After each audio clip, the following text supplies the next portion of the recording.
It's time for a little bit of intellectual anarchy, where we engage in extreme truth, extreme common sense, and diversity of ideas. So, Gallup poll just came out and says about 39% of Americans have been diagnosed or have been treated for depression. And I don't think too many people are surprised about this. I know I'm not. And when they talk about it in the news, they omit a lot of things that could be causing it.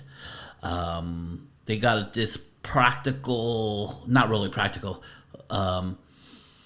They tend not to talk about the obvious reasons why people may be looking at life through the lens of depressions. You know what I just don't like?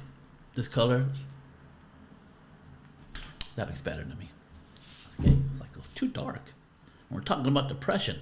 Hey, so I wanted to take a moment of your time to talk about the possible, most likely, reasons why Americans are depressed. And it's not just one answer, but it's a combination of things that make that happen. Now let me push pause because my notes are not up. And there we go. But the obvious and first reason why would be is that we are an over-medicated society. Now, what we have is a pharmaceutical industrial complex that pays doctors to prescribe certain medicines. And one of the widely used is depression medicine. Now, I don't believe that the doctors are trying to get everybody hooked on depression medicine. But I do believe the way they look at it is that why shouldn't they get paid for helping people? I think that's the sentiment in their mind. But it leads to knee-jerk reaction of somebody who just has a problem without really dealing with it, and they really don't have the answers for it, or they're not willing to come to grips with these answers. They just over-medicate. And here's the thing, when you say someone that this is a part of who you are a clinically depressed person and you need this medicine, whether it's, and we don't know what the criteria is to say that someone has a chemical imbalance in their brain to do that. It's up to the whims of the psychologist and doctors. Once you say to somebody, this is who you are, you need medicine, and then your life will go on your way, because these medicines will make anybody feel good, let alone people who are depressed. And if some people are having hard times, just to tell them that you need medicine for this, then they no longer fight it.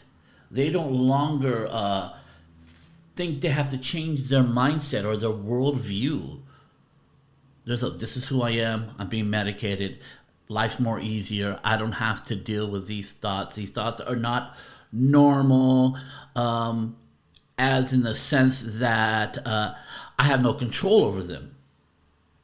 And I personally think most people who are depressed, very few of them are medically depressed or clinically depressed and need medicine. They just need to change their outlook in life. They need to deal with certain traumas and how they deal with adversity in the world. And they need to be taught things. And they need to be taught that certain events in life don't give you a license to depress your life for long periods of time. I mean, when someone dies, you're going to be depressed for years. That's just the way it is, because that's normal. And if you're not depressed when you think about the person you love has left this world, then there's something wrong with you. You should be feeling depression. Now, you can't have crippling, debilitating depression where you can't function. But if you say if you medicate them and say that they have a chemical imbalance, you are saying they no longer need, God, my brain fart, no longer need to fight it, but accept it and be medicated for it. So that's one reason why we're depressed, because people are told they're clinically depressed and they need medicine, where maybe they just need to be counseled, maybe they just need to do some harsh shit in their life, or maybe they need to help other people to get their problems in perspective. But we're going to get more into that right now. Number two, we just came out of a pandemic. And a lot of people died. And that is a cause for depression. And it gave us some uncomfortable truths. Number one, that we're mortal. Yes, you too can die at a young age. Shit happens, and sometimes there's nothing you can do about it. There are certain people who even hid from COVID, did all the same things. All the important things that was required for them to do by the medical establishment, but they still got it and they still died. Very disconcerting. It was promises that were made that couldn't be kept. But it brings people to the reality of their own mortality, that you will die. And that is a depressing prospect to consider.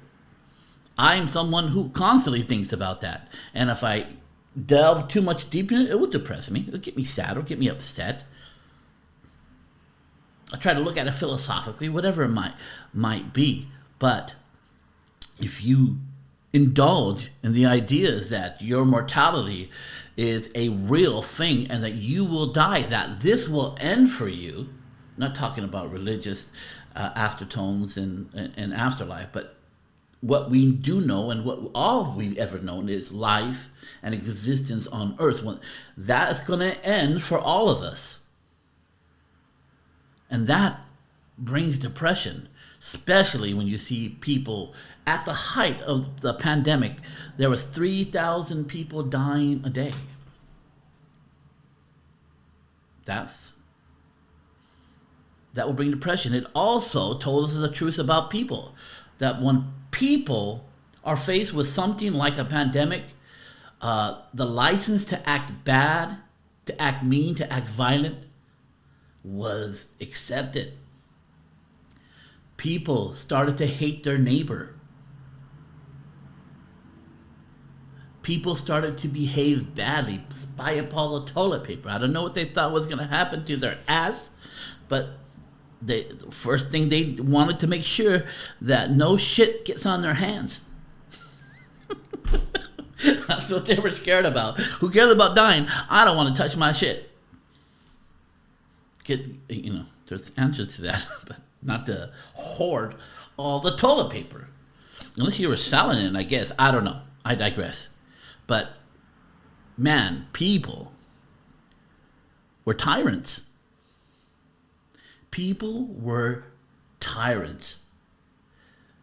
And the media and the government allowed people to act like tyrants, to turn on their neighbor, because they felt people should act a certain way in this pandemic. A license to act bad.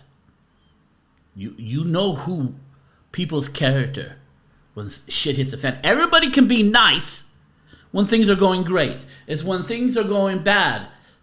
How do you react? How do you treat other people? And there's a lot of depression if you start to think about how shitty people got.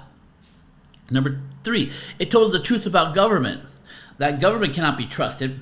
It often lies for your own good and will take away your rights at a moment of any kind of pushback in life.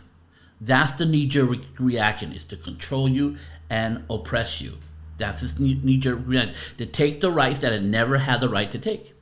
And that is a depressing prospect. We know that exists right now that if something happens bad, there are people who are running this country that will want to shut you down, lock you in your room, and punish you if you decide to do anything other than obey them. So that's very depressing. Also, the obvious, we're always looking down at our phones. We're not living life. We're living vicariously through other people. And once we turn off the phone, you realize that your own life is lacking. Things are not happening because you're constantly on your phone. It is the procrastinator machine times 10. This thing can make you millions and it can waste your life, this phone. We know this. We know this. And we get depressed, and the feeds are all about negativity, what's going bad in the world. You see, we didn't have that much information before. What happened in other countries didn't concern you, only what happened in your neighborhood. But if I showed you every day, every bad thing that happens in every bad country, and every race that acts bad, you will become xenophobic and racist and hate everybody around you. It's a cause for depression. You have to take a certain level of responsibility of what you watch on your phone and how much time you put into it. I only use my phone. I ain't gonna lie to you. The purpose of my phone is to make money, to do my shows. That's the purpose of it. But a good amount of time, once I'm made my video and I post it, start scrolling through stuff. Before you know it, it's an hour later. Hour wasted. I could have spent it with my family, working out, looking out at nature. I mean, when we were young, we were latchkey kids in the 70s and early 80s, all the way to the 90s. We were always outside. We had adventures outside the real world. And most kids are held up into their house, looking at their phones. It's weird. This is about 20 years. I don't know, 15 years? I don't know how long the iPhone's been out. Maybe around 15 years is the most. Where these new generation of kids are being brought up by the phone. And that's depressing. Next reason, religion. I am one who completely believes you take God out of the equation. The world gets lost. And there's a saying, if you don't believe in God, it's not that you don't believe in nothing. It's that you will believe in anything. And we see that in our society. We are believing crazy shit right now in our society because we have divorced ourselves from the ultimate truth, which is God. And we're trying to find meaning without God. And atheism decides to try to kill God, not really caring about the answer to meaning in life. It doesn't bother to try to answer. Some do. They say poetic things about being part of the dust of the universe, but ultimately it means that you are just one big mistake.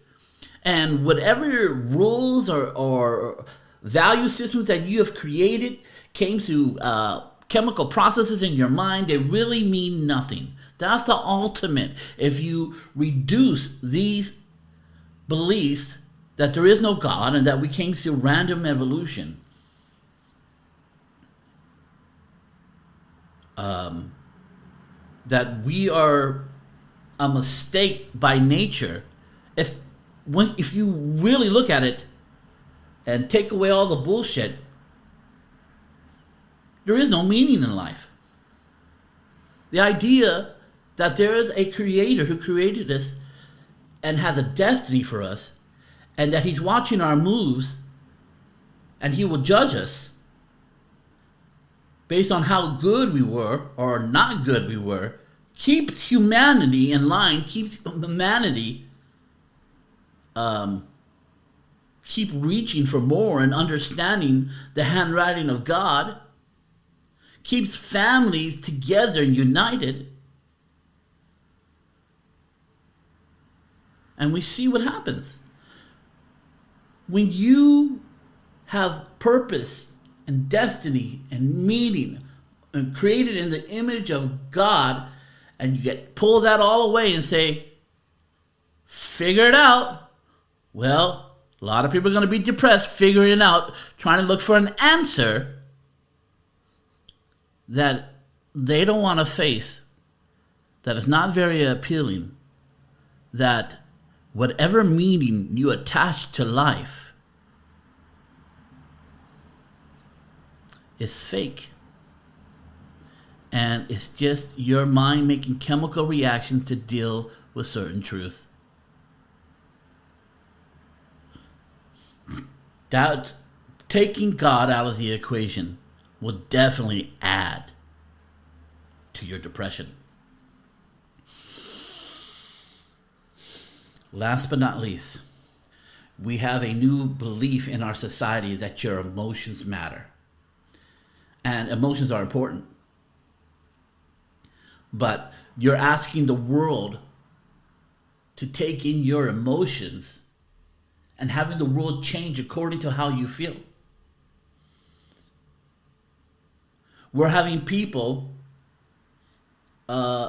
making bad decisions based on what makes their heart feel good, as opposed to doing good. And emotions change through every moment, through every day, through every circumstances. So you cannot build anything on emotions because they change all the time. You can build emotions on truth and identity and feeling pride and purpose. But if you make emotions your foundation, there is no foundation. It changes. And that's why so many people can react like this on a dime, acting crazy, acting violent, because their foundation of how they think is 100% dependent upon their emotions. And guess what?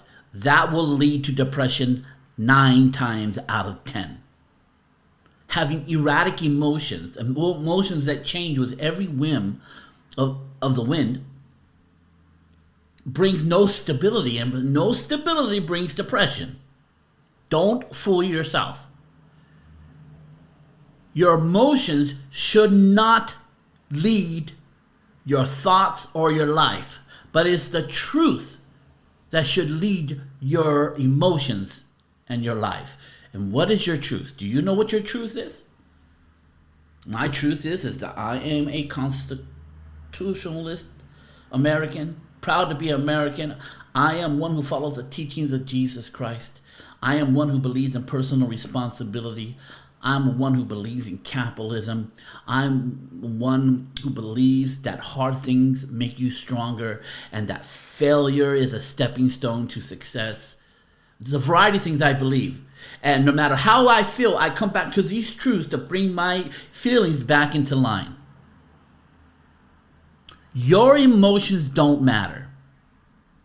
They don't. And you shouldn't make them matter. One of the greatest things to get over your stupid emotions is to help other people, to get perspective, is to do hard things, difficult things. Set up difficult things that challenge you in your life. Join jiu-jitsu or boxing. Get knocked out. Get choked out a little bit. It'll put perspective and humbleness into your mind. It is what it is. But your emotions don't matter. Your belief system matters. Your value system matters. Your principles matters. Your standards matter. Look, I am at the cusp right now of opening my online video course called the Identity Redesign Matrix. This online video course goes in deep on how to create a more powerful intellect and identity to compete in life, to compete in this new futuristic economy. And a lot of you just don't have the foundations or the principles of what it means to be successful or to be someone who has an unshakable constitution. The links to this new program will be in the show notes.